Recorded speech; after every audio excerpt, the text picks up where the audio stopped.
구독! 좋아요 해야지.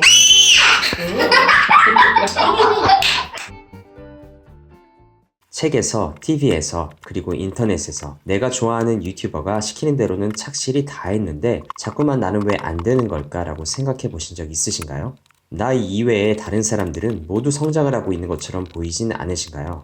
저도 어느 누구보다 많이 실패하고 좌절하고 또 고민했던 사람 중 한 명이고 현재도 계속 다방면으로 이런저런 고민 중입니다. 하지만 다른 사람들이 왜 실패하고 있는지는 몰라도 내가 왜 실패한 것인지는 분명히 알고 있다 생각합니다. 오늘은 제가 느낀 경험을 토대로 저에게 어떠한 문제점을 발견했으며 어떻게 방향을 제시할 수 있을지를 이야기해 보도록 하겠습니다.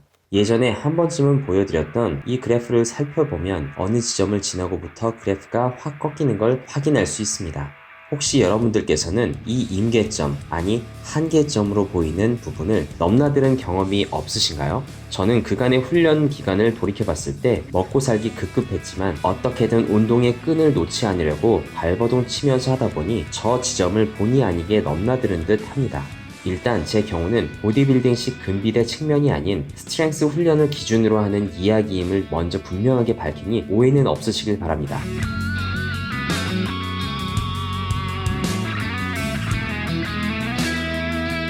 스트렝스 훈련은 아시다시피 대표적인 숫자인 5회 이하로 반복 횟수가 진행되는 경우가 많은데 많이들 활용하는 방식 중 하나가 점차적으로 무게를 증량하되 5개, 3개, 1개 이런 식으로 반복 횟수는 줄여가는 형태입니다. 예를 들어 100kg을 가지고 5회를 무난하게 성공하여 매주 2에서 3kg씩 증량을 했더니 수주 후 110kg이 되었고 이때는 5회 반복에 무리가 있어 3회로 반복 횟수를 낮춥니다. 이렇게 120까지 늘려가니 이번엔 3회 반복이 어려워 싱글 1회로 반복 횟수를 또 낮춥니다. 이런 식으로 점차 원RM을 늘리는 겁니다. 이 방법이 나쁘다는 뜻은 아니며 단지 제가 바로 이런 과정을 진행하는 데 있어 수차례 간과했던 중요한 사실 한 가지를 말씀드리려 합니다. 여러 번 언급했지만 인체의 회복력은 개인차가 있고 모두가 다 한계라는 걸 가지고 있습니다. 유전자와 영양 섭취, 휴식, 생활습관, 환경 등에 따라서 다르긴 하지만 결국 인간은 로봇가 아닌 인간이기에 운동이란 분야에서 회복을 무시하고 계속적인 강도 유지 및 강행군은 좋지 않은 결과를 가져다 줄 수밖에 없습니다. 저는 근본적으로 이 회복이란 부분, 더 자세히 말씀드리자면 근신경의 회복이란 부분을 크게 간과했습니다. 아까 전 예로 들었던 훈련 방식을 다시 언급하여 설명하자면 100kg으로 5회를 드는 훈련 기간 동안 저의 컨디션은 좋았습니다.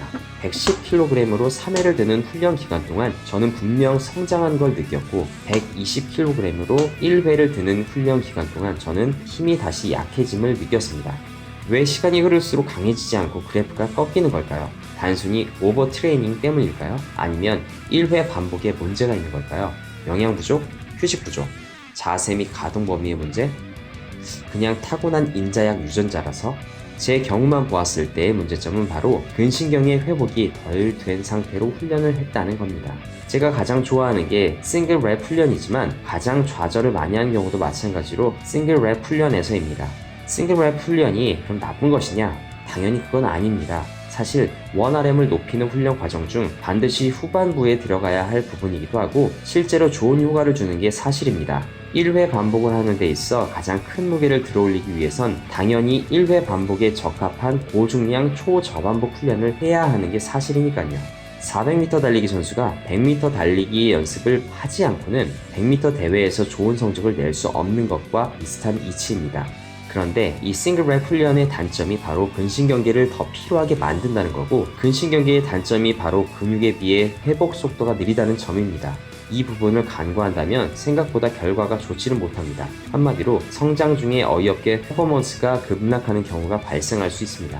그러다가 실패 지점에 걸리는 경우도 생기고 이랬을 때 보통 저의 경우 그간의 운동 계획이 무너져 허망하게 스케줄 전체가 마무리되고 합니다. 여기서 잠깐 아주 간단하게 근신경계를 통해 어떻게 훈련할 수 있는지에 대해 약간은 중고등학교 과학 시간의 느낌으로 맛보기를 하도록 하겠습니다. 그래야 앞으로의 이야기가 좀 더 이해하기 수월하며 스스로 응용을 할 수 있을 테니까요. 우리가 운동을 할 때 뇌에서 내리는 명령은 중추신경을 통해 뻗어나가 척수를 타고 각 신체의 말초신경으로 전달이 됩니다. 여기에 운동 뉴런과 근섬유로 구성된 운동 단위가 있고 운동 뉴런에서 나오는 아세틸콜린에 의해 신경 자극이 전달되며 수축이 이루어집니다. 이 수축에 있어서 칼슘이 중요한 역할을 하죠. 이건 어느 정도만 이해하고 넘어가면 될 부분입니다. 사실 제가 오늘 하고자 하는 이야기 중 가장 중요한 것은 근육의 피로와 근신경계의 피로는 다르다는 것, 그리고 근신경계 피로가 회복에 더 오래 간다는 점입니다. 그리고 고중량 저반복 훈련이 저중량 고반복 훈련보다 근신계를 훨씬 더 지치게 합니다. 운동 뉴런들이 연결된 시냅스는 꽤나 쉽게 피로해지기 때문에 이 녀석이 피로해지면 아세틸콜린의 분비가 줄어들어 신경 전달이 제대로 이루어지지가 않게 됩니다. 이는 곧 반응 속도를 떨어뜨리고 그에 따라 근육이 피로하지 않더라도 뭔가 평소보다 파워의 출력이 낮게 나오는 상황이 발생하기 마련이죠. 따라서 우리는 근 부위별로 필요 휴식 시간이 며칠이다 라기보다는 신경계의 휴식 시간을 잘 챙겨주는 게 중요합니다. 이것도 정확히 부위별로 며칠을 쉬어야 한다고 말할 수는 없습니다. 변수가 너무 많기 때문이죠. 그리고 운동 단위 개입이 높게 나타나는 훈련의 종류를 대략적으로나마 알고 있다면 어떤 훈련이 내 몸에 얼마만큼의 근신경 피로를 더 줄 것인지 예측해 볼 수 있습니다. 이 그림을 통해 알 수 있듯이 전신을 이용한 파워풀한 훈련들이 보통은 신경계 피로도가 가장 높을 거란 걸 예측해 볼 수 있으며 상대적으로 가벼운 중량을 사용할 수밖에 없는 고립 훈련과 상체 위주의 훈련은 그 반대라는 걸 알 수 있습니다. 단 아무리 스프린트 및 역도성 파워 훈련을 본인이 낼 수 있는 최고 강도로 감행했다 하더라도 훈련자의 해당 운동 경력과 낼 수 있는 최고 출력량의 차이에 따라서 고중량의 전신 운동, 즉 데드리프트나 스쿼트보다 오히려 더 적은 근신경 개입이 일어날 수 있다는 건 아셔야 합니다. 그럼 이 근신경계 피로 및 회복을 조절하기 위한 관리를 어떻게 해야 할지, 그리고 이런 걸 감안했을 때 훈련 스케줄에는 어떠한 변화를 주어야 할지를 알아보겠습니다. 참고로 이건 저 같은 인자에게 경우 해당되는 것이지 모든 훈련자들 전체에게 해당되는 거라 보긴 어렵습니다. 1. 첫 강도 조절을 부족한 듯 시행.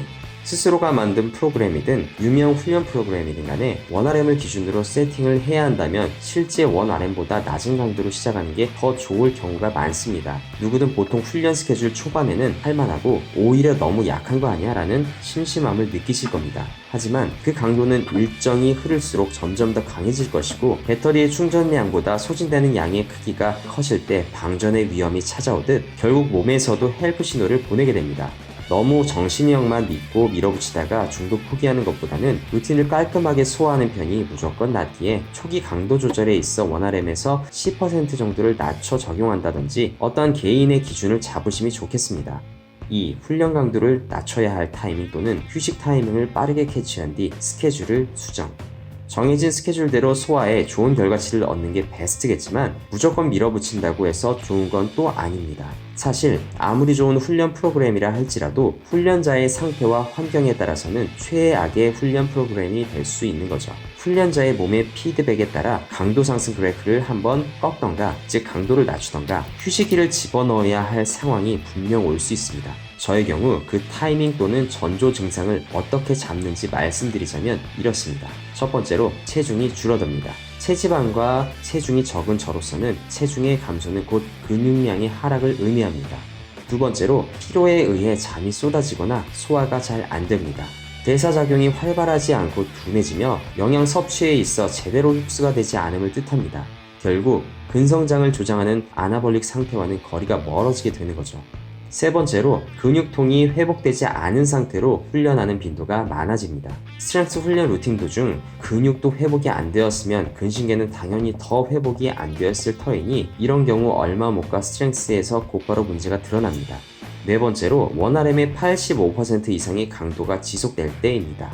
즉 반복 횟수로 봤을 땐 1에서 3회 정도의 고중량 저반복 훈련 기간이 지속될 때를 뜻합니다. 이렇게 되면 근신경에 피로가 쌓일 수밖에 없고 회복이 느린 인자에겐 저로서는 퍼포먼스의 급락을 예견할 수가 있습니다. 이러한 증상들이 보이게 된다면 주식에서 단타를 치고 나오는 것처럼 조금은 아쉬울지라도 차라리 적은 수익을 얻고 훈련 스케줄을 마무리 지을 수도 있다고 봅니다. 3. 처음부터 몇 주간의 훈련 프로그램인지 명확한 틀을 잡고 진행. 이건 꼭 지켜야 할 건 아닙니다. 자신의 몸 상태에 맞춰 유연하게 중간중간 바꿔주는 훈련 방법이 더 나은 경우도 있으니까요. 하지만 이런 식으로 틀을 정하지 않는다면 사이클의 기간 자체가 너무 길어지게 되기에 회복력이 약한 훈련자들에게는 늘 저처럼 한계를 보이는 시기를 맞게 되기 마련입니다. 현 원RM이 150kg인데 170kg으로 늘어날 때까지 계속 특정 사이클을 돌릴 거야 라고 훈련자가 스스로 마음을 먹었다면 계속 상승 곡선을 그리는 게 베스트인 상황이겠지만 실상은 몇 번의 굴곡이 있는 곡선이 그려질 수밖에 없습니다. 한 방에 쭉쭉 올라가지는 못하고 보통 강도를 쭉 끌어올렸다가 다시 내렸다가 올려야 하기 때문입니다. 그래서 4주에서 8주 정도씩의 기간 설정에 따른 계획을 생략하고 무작정 기한 없이 훈련을 하다 보면 결국 계속 제자리 걸음만 하게 되거나 아니면 끝없이 계속 강도를 올리다가 벽에 한 번씩 부딪혀 추락하게 됩니다. 게다가 자기가 어떤 훈련을 하고 있는지 기록조차 안 하게 되어 나중에 개인 성장을 위한 데이터로서 쓸 수도 없죠. 그래서 지키든 안 지키든 일단 프로그램을 만들어 돌리는 게 좋습니다. 그러면 내가 이 정도 강도의 훈련일 경우 몇 주까지 버틸 수가 있고 언제까지 컨디션 유지가 되는지의 패턴 등을 확인할 수가 있습니다. 4. 한 번의 사이클이 끝난 뒤 성공 그리고 실패에 따른 피드백을 자신에게 명확히 해줄 것. 이 네 번째가 가장 중요한 항목입니다. 이를 거쳐야만 앞에 설명한 1에서 3번의 방식을 모두 제대로 활용할 수 있습니다. 결국 내가 쏟아부은 시간과 노력이 헛수고이냐 아니냐는 바로 이 피드백 부분을 시행하느냐 마느냐로 결정됩니다. 스스로가 성공하여 얻은 성과만 기록할 것이 아니라 그게 왜 성공했는지에 대한 원인을 찾아내야 하고 왜 실패했는지 이유, 변수 등을 파악하여 어떤 부분에서 다음엔 다르게 적용할 수 있을 것인지 스스로에게 꼭 피드백을 해주어야 합니다. 이러한 과정을 밟지 않았다면 저는 지금도 인자야기기에 많이 미비하지만 이보다 더 추한 퍼포먼스를 기록했을 것이고 이러한 영상을 떳떳하게 만들 수조차 없었을 것입니다. 한편으론 또 많은 분들께서 대충 영상을 훑어보시다가 어떤 방법을 하실지 눈에 선하긴 하지만 그래도 저는 이러한 의견 전달을 통해 구독자분들께서 스스로를 돌아볼 수 있게 하는 것 자체만으로도 이 영상 제작의 목적을 달성했다고 봅니다. 운동이란 건 정말 파도 끝이 안 보이는 게 사실이고 개인별로 채택해야 할 정답이 다른 경우가 많지만 분명한 건 훈련자 개인의 유전적 한계 내에서 가장 최고치의 성과를 낼 수 있는 방법들 중 하나가 이러한 개인 분석과 고찰이 아닐까도 생각해 봅니다. 물론 전형적인 인자강 훈련자 또는 약물을 사용하시는 분들께서는 너무 복잡하게 생각할 거 없이 그냥 부상 조심하면서 꾸준히만 하시면 됩니다. 보통은 일반인 기준에서도 저 같은 인자약들이 이런 식으로 잔머리를 더 굴릴 수밖에 없더라고요. 너 자신을 알라 라는 소크라테스의 말이 있죠. 너 스스로가 아무것도 모른다는 사실을 알라는 뜻이긴 하지만 저 도미닉은 이런 말로 변형해서 해석하고 싶네요. 너 스스로가 정말 아무것도 모른다 하더라도 훈련을 하려면 자신의 상태 정도는 제발 좀 알고 있어라 라고요. 이상 도미닉이었습니다.